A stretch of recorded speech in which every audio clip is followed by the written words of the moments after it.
All right, that moves us down to the approval of the minutes from the November 18th board meeting. Do I have a motion?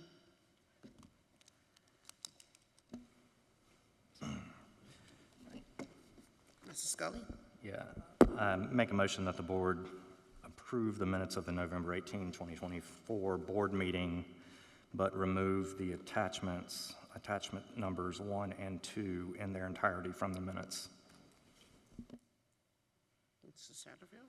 Yeah, I second that. Mr. Scully, do you want to elaborate? I don't think so at this point. Ms. Huddle? Okay, so those were my attachments, right?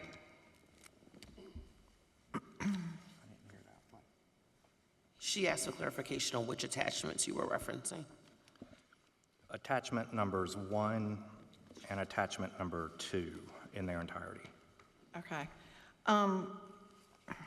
So the irony of this motion is that the stamp that goes on attachments references South Carolina Code Section 30-4-90A4. That code section says, all public bodies shall keep written minutes of all public meetings. Such minutes shall include, but need not be limited to, and the item number 4 on there is any other information that any member of the public body requests be included or reflected in the minutes. So my concern with this motion is that it's a motion to, in my opinion, violate the law, because the law says any member of any public body can request items to be included in the minutes. We are a public body. I am a member of that body. I think this would be breaking the law. I think it would be an intentional violation of the law, and honestly, an attempt to have a public body also breach my freedom of speech. I also think anyone who votes for this would be acting outside of their official duties as a trustee, because we took an oath of office to follow the law. I have some notes, and we'll see if you guys try to do this again, that on this, that I would like to be added to the minutes.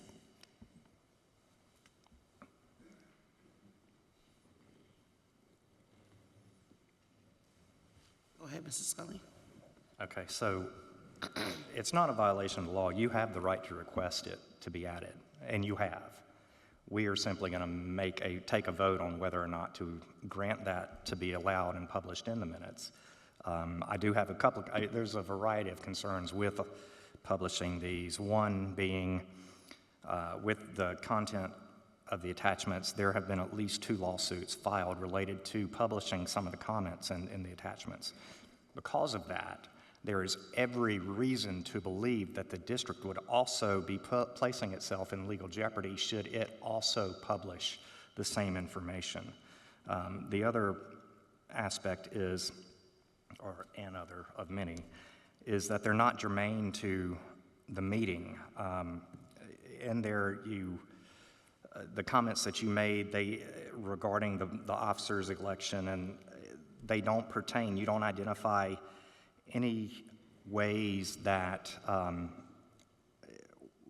any conduct consistent with being an officer of the board, what that is, and how anybody identified in your notes is unable to execute the duties of being an officer. So it's just not germane to the discussion. But there's a legal question here, and the district should not publish information that could place it in legal jeopardy. It would be insane for us to do that, and we're not going to place the district in legal harm. Mr. Satterfield? Yes, Mr. Scully, are you asking to remove all 8 pages? Yes. Yeah, okay. Yeah, I agree with Mr. Scully on for several reasons. A lot of this is just Ms. Huddle's opinion. I mean, that's basically, it's cutting and pasting from Facebook. It's like, that's what I dealt with adolescents when I was a principal. I mean... Point of order. Ms. Snipes, you said you were not going to allow this. I did say that. Okay. did say that. The point being is that if each of us, every time there was a situation, regardless of what it was, we all wanted just to interject with our personal opinions, and we got 10 pages, is that correct? That's what board policy calls for? I want you to imagine what kind of additions to minutes we would have. Again, I go back to the fact that much of this, or 99% of this, is Ms. Huddle's personal opinions on stuff. Her incident report was not an official incident report. It's something she made up on her own. She put incident reports so it would look like it was something official. The police report was something called a citizen complaint. Anybody can call Richland County and complain, and they write it down. It doesn't mean anything. There are no charges, no investigation. I talked to the officer that took the complaint. Mr. Satterfield? Okay, I'm sorry. Is there a question? Well, no, the point being is, this is completely inappropriate, and this should not be included. It does not, like Mr. Scully said, it does not include any board business or anything that was discussed, nothing on the agenda. It was something that Ms. Huddle just brought up on her own. I don't know why she wants to include it, unless she's just upset and angry, but Mr. I'm Satterfield? done. Ms. Huddle? I think it's really interesting that 3 weeks have gone by and a newspaper reporter with the state newspaper decides today to write a story about this. And he writes, "The board will take up approval of those minutes when it meets tonight." It sure looks like there's some people who are taking direction from the state newspaper or vice versa. It's very curious. You guys are making up board policy. You're making up the state law as you go along. I have an amendment to the motion. I move to amend the motion to keep the sheriff's report filed against board member Mike Satterfield for his conduct towards another board member during the board member meeting in the minutes of the 11/28/24 meeting. I second that. Can I make one more comment? And this is not about Ms. Huddle's notes or anything like that. Well, and it's not about me, though. One of the things that she writes in there is that Mr. Scully should not be a board member. Board policy, which Ms. Huddle oftentimes refers to, board policy on board member conduct says board members will accept the will of the majority of the vote in all cases and support the resulting policy or decision. Mr. Scully was voted as vice chair. We should accept that. Whether we disagree with it or agree with it, it is board policy. I get to speak to my motion. I made those comments before the vote. And in my personal opinion, you and Mr. Scully should recuse yourselves from this vote because it is about you and your conduct. Okay. So when this conversation started, I rolled over to Dr. Ross because Mrs. Huddle started reading policy and law. And to be quite frank, I don't know sort of where this falls. I'm not even sure if I can make an amendment or what the protocol is here.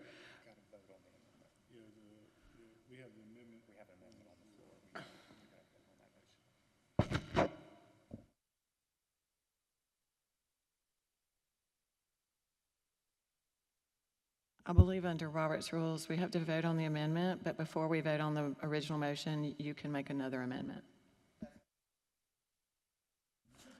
I wanted to make an amendment to table this, to give me an opportunity, or to give us an opportunity to get legal advice based on the policies that Mrs. Huddle is trying to present right now.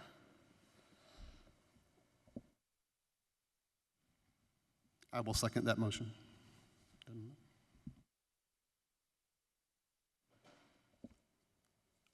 Mrs. Huddle? We don't have a lawyer here, but I wonder what the law is regarding approval of minutes. So what you're doing is tabling the approval of the minutes, I understand. which I don't know. We can pause for a review if you have that. We don't have an efficient parliamentarian, but we do have the Robert's Rule book, so we'll report to that.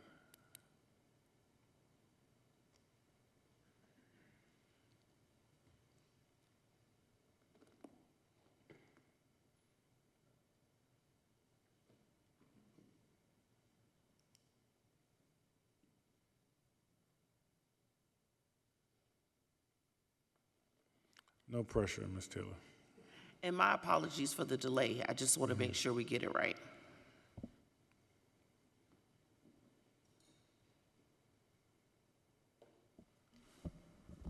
Okay, Dr. Ross, Madam Chair. It says, if the assembly does not wish to carry out the reading and approval of the minutes at the regular time, it may, by majority vote without debate, dispense with the reading of the minutes, and then it can be taken up without debate at any later time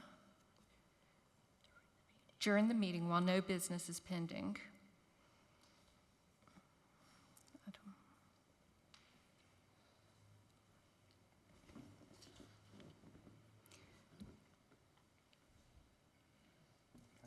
Ask a question? So I guess I want clarification on your amendment, Ms. Snipes.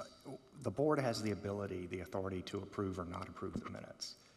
So if we don't approve the minutes, that's fully within our ability and our authority. So there's nothing wrong with doing that.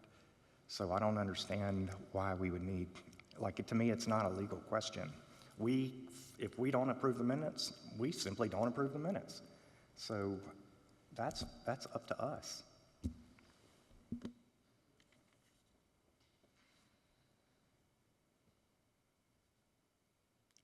Mr. Herring? And if the minutes are not approved, what happens then? Does it say, Ms. Taylor? I'm sorry. Well, I know we are required by our board policy to keep minutes of all of the meetings, so we would be then going against that. I think we're asking clarification that we could, if we move into another meeting, could we do that? Could we, That's the clarification.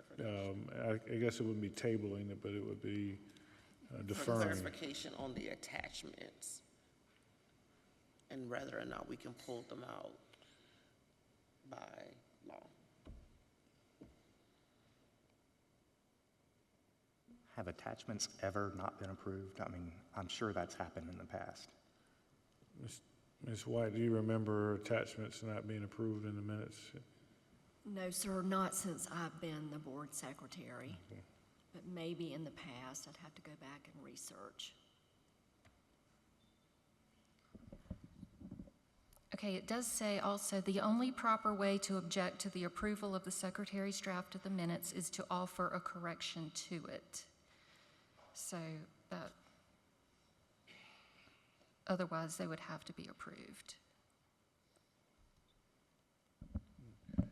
But it really doesn't speak as to whether it can be tabled to another meeting. I see.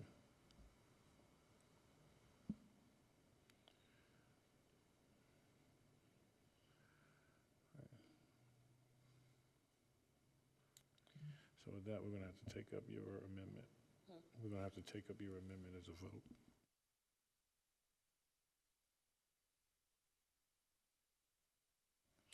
I'm going to withdraw my amendment since we can't find something to support that would be okay.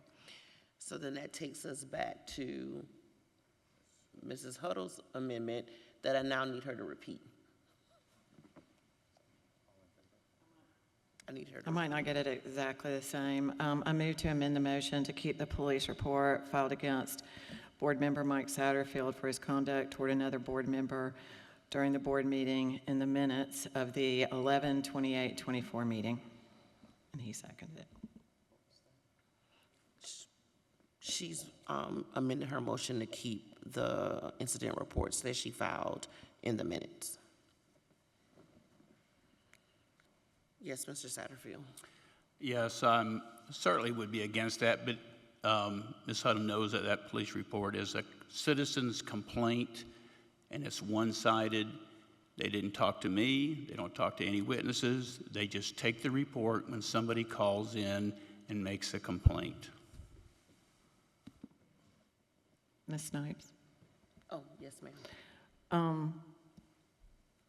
Again, I'm going to read state law. South Carolina Law Code 30-4-90 provides, and this is a quote, "All public bodies shall keep written minutes of their public meetings, period. Such minutes shall include, but need not be limited to, number 4, any other information that any member of the public body requests to be included or reflected in the minutes." That's what I did. By law, I get a right to do that. So do you. If you disagree with the account of what happened, put your own account in there, although it's too late. You could have done that. But, you guys vote for this. You are voting, in my opinion, to disobey the law and do it, and that is outside your official duties and what you agreed to when you took your oath of office. All right, I'm going to call the question. All of those in favor of Mrs. Huddle's amendment, all opposed?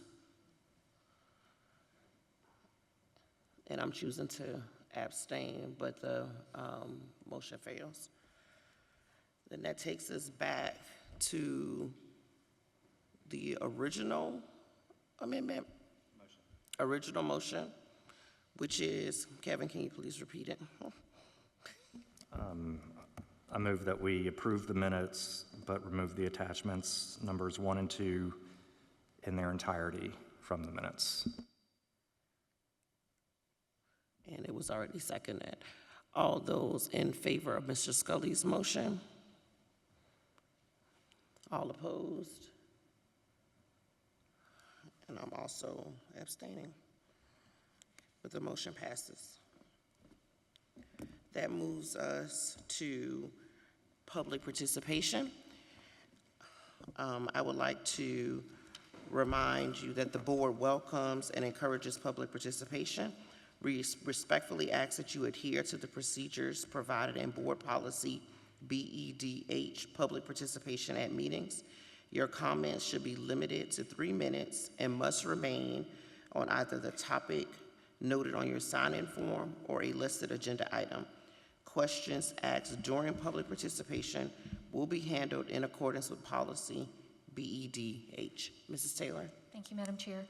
Carrie Lanfer is here to speak about the emotional well-being of her child at Oak Point Elementary School.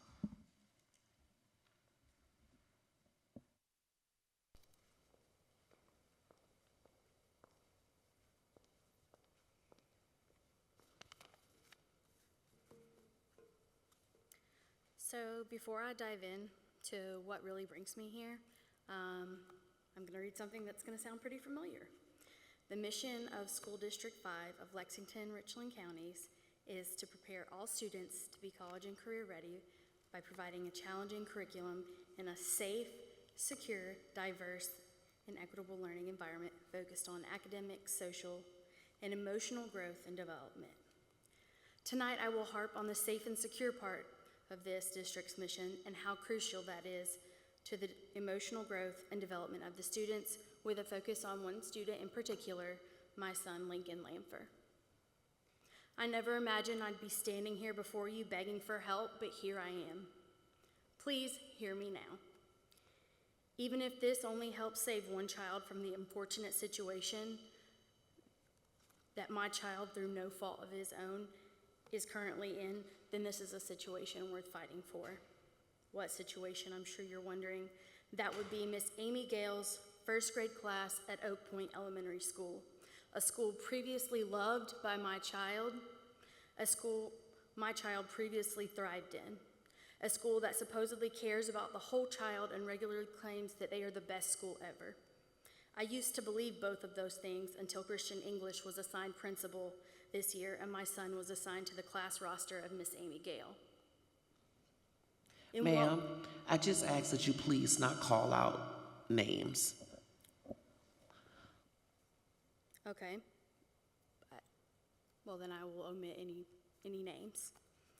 So, Am I allowed to continue? In what school, or in what world is the best school ever a school where children 6 years old are so riddled with anxiety and stress that they are in tears, vomiting, soiling themselves, losing sleep, developing behavioral issues, and unhealthy eating habits to cope under a teacher's instruction? Oak Point is certainly not that in my child's eyes. Principal was presented medical documents earlier today that included an anxiety diagnosis stemming specifically from his teacher's classroom environment. However, the principal denied our request yet again to move my son Lincoln to another class because we refused to put him back in his original teacher's class first on a trial and error basis to see if there's improvement, even though they are aware as an administration of behavioral issues. We are not talking about behavioral issues from my child. We are talking about behavioral issues from one of their own, a teacher. My husband and I are not unreasonable people and only want what's best for our child. And if this were an isolated incident, we would be willing to try. But after speaking firsthand with other parents, we know that it is not. Other students this year have been moved due to similar issues, but they want to use my child as the guinea pig for their attempts at behavioral reform.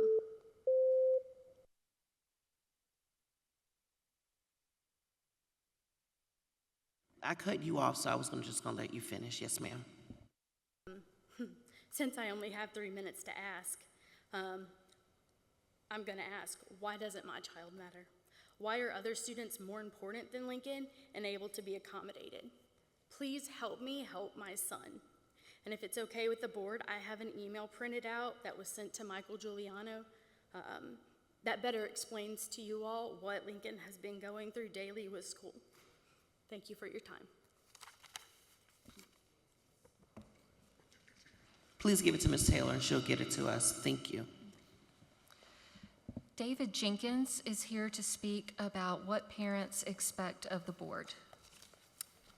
Good evening. My name is David Jenkins, and I'm a parent and a proud supporter of public education in this district. My daughter graduated from Irmo High, and my son is a junior there. And there's so many things that this board needs to be working on and needs to be focusing on. Things that you should be concerned with, like bullying, gun violence, attracting and keeping good teachers, kids who struggle to learn because they are hungry, and are our kids adequately prepared for being critical thinkers and citizens in our society? The board serves to support students and educators in learning. Meetings should focus on tasks in front of the board at hand and facing the district, and it is inappropriate for board members to air out grievances at these meetings. Thank you. Kim Murphy is here to speak about overtaxing citizens. Well, I'm shocked. I briefly reviewed the annual comprehensive financial report, which was just completed for the last school year ending June 30th, and will be presented tonight. It showed again that citizens were overtaxed. The year-end fund balance, funds remaining at the end of the year after all the bills related to operating our schools, education, was $7.4 million. The excess tax dollars collected from us was $7.4 million more than it needed to be. The current millage charged last year to generate tax revenue was 266 mills.